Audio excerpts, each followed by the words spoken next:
Bien-aimés frères et sœurs en Jésus, la grâce, la paix et la miséricorde nous sont données de la part de Dieu le Père et de Jésus-Christ, son Fils, notre Sauveur.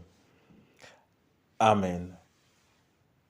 Pour notre méditation de ce jour, nous allons lire dans le livre de Joël au chapitre 2, le verset 12 et le 13.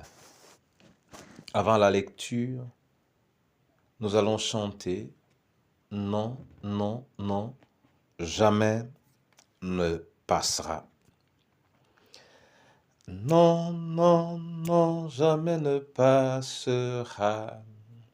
La parole de Dieu jamais ne passera.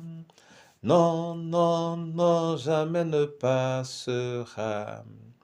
La parole de Dieu jamais ne passera. Si tu es menteur, c'est toi qui passeras. La parole de Dieu jamais ne passera. Si tu es trompeur, jamais ne passera. La parole de Dieu jamais ne passera. Non, non, non, non, non, non, jamais ne passera. La parole de Dieu jamais ne passera. Non, non, non, jamais ne passera. La parole de Dieu jamais ne passera. Si tu es voleur, c'est toi qui passeras. La parole de Dieu jamais ne passera. Si tu es impudique, jamais ne passera. La parole de Dieu jamais ne passera. Non, non, non, non, non, jamais ne passera. La parole de Dieu jamais ne passera. Non, non, non, jamais ne passera. La parole de Dieu jamais ne passera. Oui, jamais, Seigneur, ta parole ne passera.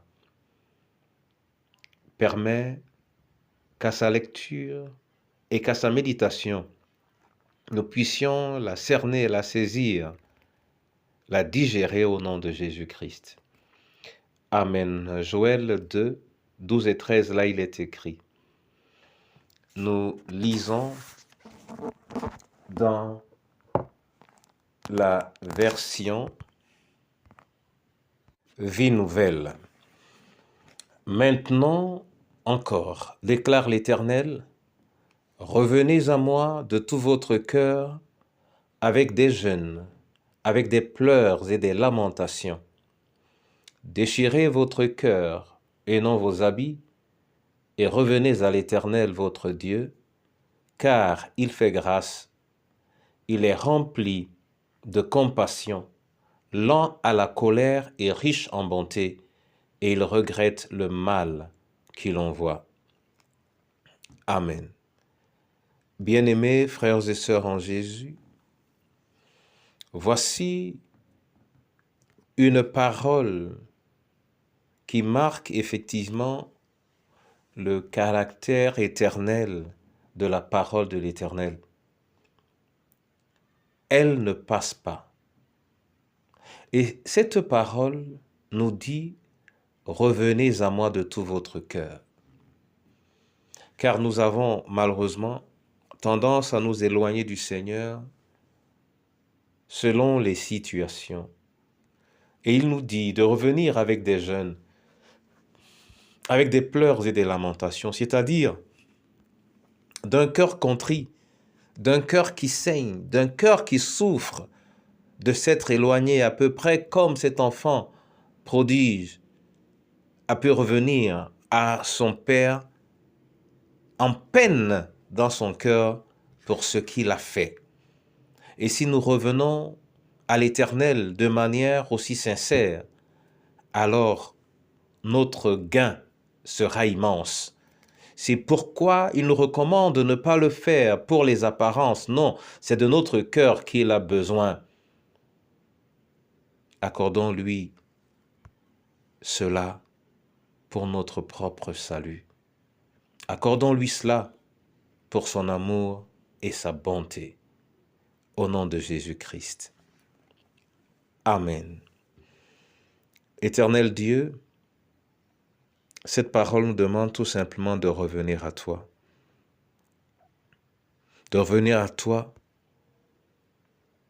en déchirant nos cœurs, en les laissant saigner, afin d'être renouvelés par le sang de l'agneau. Viens donc maintenant l'accomplir dans nos vies. Au nom du Père, du Fils et du Saint-Esprit. Je veux te recommander, mon Père, le veuf, la veuve et l'orphelin. Que leur cœur te revienne et que leur souffrance se tienne à tes pieds. Nos différentes familles, Seigneur, afin qu'elles soient, à travers toi, la source de leur propre salut. Et ton Église alors, la délaissée, l'abandonnée. Ô Seigneur, viens, viens et manifeste-toi. Viens Dieu Tout-Puissant dans cette génération particulière où il semble difficile de te rester fidèle ou de revenir à toi au vu des pressions du monde et des attachements des hommes. Seigneur, que ta droite agisse et que ton peuple te revienne, aussi petit soit-il, afin que ta gloire se manifeste. Au nom du Père, du Fils et du Saint-Esprit. Amen.